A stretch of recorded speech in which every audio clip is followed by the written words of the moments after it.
बाळासाहेबांच्या तमाम शिवसैनिकांना तुमच्या ह्या अनिश गाढवेचा, बाळासाहेबांच्या या कडवट शिवसैनिकाचा मानाचा जय महाराष्ट्र. शिवसैनिकांनो, अजूनही शिवसेना एक वादळ या आपल्या हक्काच्या माध्यमाला सबस्क्राईब करायचं राहून गेलं असेल, अजूनही सबस्क्राईब केलं नसाल तर तुम्हा सर्व शिवसैनिकांना पुन्हा एकदा कळकळीची विनंती. आत्ता ताबडतोब शिवसेना एक वादळ, आपण सर्वांनी लाखोंच्या संख्येने सबस्क्राईब ठेवा. उभ्या महाराष्ट्रात तुमच्या माझ्या शिवसेनेच्या ज्वलंत विचारांना पोहोचवणाऱ्या या माध्यमाला आपण सर्वांनी मिळून मोठं करा ही नम्र विनंती करतो. शिवसैनिकांनो, आज सुप्रीम कोर्टामध्ये शिवसेनेच्या नावाच्या आणि चिन्हाच्या संदर्भातल्या केसची अंतिम सुनावणी होती.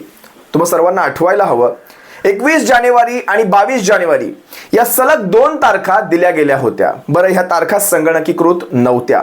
ज्यावेळेस 17 नोव्हेंबर रोजी, माफ करा 12 नोव्हेंबर रोजी ज्यावेळेस शेवटची सुनावणी झाली, 12 नोव्हेंबर 2025 रोजी, त्यावेळेस स्वतः जस्टिस सूर्यकांत आणि जॉयमाला बागची यांनी स्वतः सांगितलं की ही महाराष्ट्राची सत्ता संघर्षाची केस बऱ्याच दिवसांपासून प्रलंबित आहे, या केसचा लवकर निपटारा लावायला हवा. आणि अशा प्रकारे, आणि अगोदरही अशाच प्रकारचं म्हणणं झालं होतं. मला वाटतं 14 ते 15 जुलै रोजी ज्यावेळेस अगोदरची तारीख देण्यात आली होती त्यावेळेस सुद्धा अशाच प्रकारचं म्हणणं आपण सर्वांनी ऐकलं होतं. म्हणजे जुलै 2025, नोव्हेंबर 2025 आणि त्यानंतर जानेवारी 2026. आता जानेवारी 2026 ची ही स्वतः तारीख दिल्यानंतर, म्हणजे स्वतः जस्टिसने तारीख दिल्यानंतर सुद्धा आज ज्यावेळेस ही तारीख आली त्यावेळेस मी तुम्हाला काही बॅकग्राऊंड सांगतो. माननीय सुप्रीम कोर्टामध्ये काही अतिमहत्वाच्या केसेस सुनावणीला होत्या. अतिमहत्वाच्या ज्या केसेस कदाचित शिवसेनेच्या नावाच्या आणि चिन्हाच्या संदर्भातल्या केसपेक्षाही, म्हणजे या देशाच्या सत्ता संघर्षाच्या, या देशाच्या लोकशाही टिकवण्याच्या केसेस पेक्षाही अतिमहत्वाच्या काही केसेस सुनावणीला होत्या असं मला वाटतं. कारण बघा ना, शेवटी शिवसेनेच्या नावा चिन्हाच्या संदर्भातली केस ही देशाची लोकशाही ठरवणार आहे की भविष्यात ही लोकशाही जगेल की मरेल. आज जे शिवसेनेच्या बाबतीत झालं तेच राष्ट्रवादी काँग्रेस पक्षाच्या बाबतीत झालं. त्याचीच एक लिटमस टेस्ट आम आदमी पक्षाच्या बाबतीत दिल्लीच्या विधानसभेत आपण सर्वांनी पाहिली. सारे आमदार फोडायचा प्रयत्न झाला. अगदी लोक जनशक्ती पार्टी, रामविलास पासवानांची, चिराग पासवानांची पार्टी, त्याच्याही बाबतीत तो प्रयत्न झाला. बिहारमध्ये जनता दल युनायटेडच्या बाबतीत हाच प्रकार करण्यात आला. हे हळूहळू लोन संबंध देशभर पसरणार आहे आणि त्याचं कारण ठरणार आहे शिवसेनेची केस आणि त्याच्यावर असलेला प्रलंबित निकाल. आता शिवसेनेच्या ह्या केसवर योग्य वेळेत जर निर्णय झाला नाही तर ही कीड संबंध देशभर पसरेल आणि देशभरामध्ये कुठलाही स्थानिक पक्ष शिल्लक राहणार नाही, किंबहुना राष्ट्रीय पक्ष सुद्धा गिळंकृत केले जातील. उद्या काँग्रेसवर सुद्धा दावा ठोकला जाऊ शकतो की काँग्रेस हा पक्ष आता यांचा नाही, यांचा नाही, यांचा. म्हणजे भारतीय जनता पक्ष वगळता कुठलाही पक्ष हा कुणाचाही कधीही होऊ शकतो आणि त्याची सर्व सूत्र ही भारतीय जनता पक्षाच्या किंबहुना त्यांच्या संस्थांच्या हातामध्ये राहतील. विलंबाने आलेला न्याय हा सुद्धा एक अन्याय असतो. हे आपण अनेकदा पाहिलं असाल. म्हणजे justice delayed is justice denied, आपण सर्वांनी ऐकलं. आता पहा, कुठल्या महत्वाच्या केसेस माननीय सुप्रीम कोर्टामध्ये सुनावणीला आजच्या दिवसाला होत्या. तर मला वाटतं सुषमा स्वराज यांच्या पतीचं निधन झालं. ते सुप्रीम कोर्टाचे मला वाटतं वकील होते. त्यांच्या श्रद्धांजलीचा कार्यक्रम होता. त्यानंतर मला वाटतं अरवली पर्वताचा एक विषय आला होता. बघा, मी कुठल्याही केसला किंवा कुठल्याही गोष्टीला मी कमी महत्त्व देत नाही, पण त्या कशा अर्थाने पाहायला हव्यात हे मात्र तुम्हा सर्वांसमोर मी माझं मत ठेवण्याचा प्रांजळपणे प्रयत्न करेल. अरवली पर्वताचा विषय तितकाच गंभीर, तितकाच महत्त्वाचा, पर्यावरणाच्या दृष्टीने अनेक अर्थाने तो महत्त्वाचा. पण तो कधी आलाय, तो कधी घडलाय? अगदी 1-1.5 महिन्यापूर्वी. त्यानंतर तुम्ही पाहिलं असाल प्रदूषणाची, दिल्लीच्या प्रदूषणाची केस सुद्धा माननीय सुप्रीम कोर्टामध्ये आज सुनावणीला होती. दिल्लीचं प्रदूषण हे दरवर्षी असतं. दिल्लीच्या प्रदूषणावर दरवर्षी सुनावण्या होतात, दरवर्षी काही गोष्टी घडतात. पण आज म्हणजे असं काय घडलं की ही महत्वाची नाही पण ही महत्वाची केस? काहीही होऊ शकतं. मला खरंच नवल वाटतं. इथे कुत्र्या मांजराच्या केसेस सुद्धा, म्हणजे त्यांनाही मी कमी महत्व देत नाही. म्हणजे त्यांना अगदी समलैंगिकतेवरच्या केसेस सुद्धा शिवसेनेच्या केसेसच्या आधी येतात.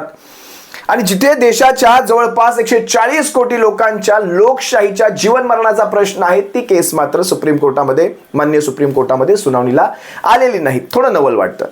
अगदी तुम्हाला आजची जर आणखी एक केस सांगायचं झालं तर मला वाटतं SIR ची सुद्धा आज एक केस इथे सुनावणीसाठी होती. आता SIR सुद्धा तितकीच महत्वाची आहे, कारण SIR वर सुद्धा बऱ्याच गोष्टी अवलंबून आहेत. पण SIR सुद्धा अगदी अलीकडची शिवसेनेची केस ही जवळपास 3 ते 4 वर्ष, आता 4थं वर्ष सुरू झालेलं आहे, 3-4 वर्षांपासून पेंडिंग आहे. असो, आज काही सुनावणीला आली नाही. अनेक जण म्हणतात की 23 जानेवारी म्हणजे बाळासाहेबांच्या दिवशी ही केस सुनावणीला येईल, तशा प्रकारची तारीख दिलेली आहे. पण तशा प्रकारची कुठलीही तारीख मला तरी दिसली नाही. मी ज्यावेळेस त्यांच्या अधिकृत माहिती पटलावर त्या गोष्टी पाहण्याचा प्रयत्न केला, मला तशी कुठलीही तारीख दिसली नाही. मात्र एक स्टेटमेंट त्यांचं दिसलं की ह्या महिन्याभरामध्ये, म्हणजे ह्या जानेवारीच्या महिन्याभरामध्ये, आता जानेवारी की पुढच्या महिन्याभरामध्ये तर काहीच मला सांगता येत नाही आजच्या घडीला, पण ह्या महिन्याभरामध्ये येत्या महिन्याभरामध्ये म्हटलं. आता येत्या महिन्याभरामध्ये म्हणजे येणारा महिना की ह्या महिन्याचा महिना, हे तुम्ही जरा कमेंटमध्ये सांगावं. येत्या महिन्याभरामध्ये शुक्रवार आणि सोमवार एखादा बरं का, म्हणजे जसं रिझनेबल टायमिंगला कुठलीही व्याख्या नसते तसं एखाद्यालाही कुठली व्याख्या नसते. एखाद्या शुक्रवार किंवा सोमवारी आपण दिवस निश्चित करून या केसवर सुनावणी करू. तुम्हाला आठवायला हवं की कपिल सिब्बल यांना ज्यावेळेस विचारलं होतं, त्यांनी सांगितलं तुम्हाला किती दिवस लागतील, ते म्हणाले मला 45 मिनिटं पुरेसे आहेत. इतकी ही केस स्पष्ट आहे. पण ठीक आहे, त्यांनी काही स्पष्ट अशी तारीख दिली नाही. येत्या महिन्याभरामध्ये आपण शुक्रवार आणि सोमवार निश्चित करून, अशा ह्या भूमिका ज्या मी पाहतोय, ज्या मी आता सगळी ही टिप्पण काढली, मला ह्या साऱ्या भूमिका ज्या आहेत त्या भाजपाच्या कुठेतरी पथ्यावर पडताना दिसतात. कारण महाराष्ट्रामध्ये महापौर, मुंबईचा विशेषतः ज्याच्यावर उभ्या देशाचं लक्ष आहे, मुंबईचा महापौर कुणाचा बसणार, या सगळ्या गोष्टींवर आता महाराष्ट्रात काय चालू आहे तुम्ही सर्वजण पाहताय. अगदी आजच जर तुम्ही पाहाल तर कल्याण डोंबिवलीमध्ये मनसेचा शिंदे गटाला पाठिंबा मिळतोय आणि भाजपाला दूर ठेवण्यासाठी म्हणे काहीतरी शिंदे गट आणि मनसे तिथे एकत्र येत आहेत. या अशा भूमिका पाहिल्या की राजकारणावरचा विश्वासच कुठतरी उडून जातो. मग तसंच जर असेल तर मग तोच भाजपा मुंबईमध्ये शिंदे गटाला बाजूला ठेवण्यासाठी काहीही भूमिका घेईल, मग त्याचं कोणी समर्थन करेल का? लक्षात आलं ना तुम्हाला मला काय सांगायचंय? गोष्टी ह्या अशा इथून घडायला सुरुवात होते. अनेक गोष्टी आहेत, इतर प्रकरणांना त्यांनी महत्त्व दिलं, त्यामुळे आजची काही आपली केस इथे सुनावणीला आली नाही. पण तरी सुद्धा याही गोष्टी घडल्यानंतरही ज्या वेळेस कधी ही केस सुनावणीला घेतील, कारण शेवटी ही केस आज ना उद्या सुनावणीला येणार, हे मात्र नक्की. जवळपास 7 जजेस मला वाटते याच्यातून बाहेर पडले, म्हणजे त्यांची रिटायरमेंट झाली. जस्टिस रमण्णा असतील, जस्टिस उदय लळित असतील, जस्टिस धनंजय चंद्रचूड असतील, जस्टिस संजीव खन्ना असतील, मला वाटतं जस्टिस भूषण गवई झाले आणि आता आलेले जस्टिस सूर्यकांत, म्हणजे जवळपास 5-6च्या वर जजेस रिटायर सुद्धा झाले, त्यांचा कार्यकाळ संपला. पण केस काही सुनावणीपर्यंत येत नाही. तरी सुद्धा या सगळ्यामध्ये एकनाथ शिंदे आणि त्यांचा पक्ष, त्यांच्या पक्षाचं नाव विशेष म्हणजे सांगतो, हे नाव त्यांच्याकडे विशेष राहील की नाही हे सगळ्यात महत्त्वाचं. कारण नाव देणं घेणं हा इलेक्शन कमिशन ऑफ इंडियाच्या प्रॉपर्टीचा भाग होत नाही. चिन्ह ही त्यांची मालमत्ता असू शकते, तरी सुद्धा ते चिन्ह सुद्धा गोठवलं जाण्याची दाट शक्यता आहे. चिन्ह गोठवलं जाऊ शकतं, नाव पुन्हा शिवसेनेला मिळू शकतं. त्यांचा विशेष आकडा पाहता, सध्याची त्यांची संख्या पाहता, त्यांना विलिनीकरण, मर्जर याचे पर्याय दिले जाऊ शकतात. काहीही घडू शकतं. जे काही असेल ते फक्त योग्य पद्धतीने ही केस माननीय सुप्रीम कोर्टामध्ये सुनावणीला यायला हवी, इतकंच सध्या तरी मला वाटतं.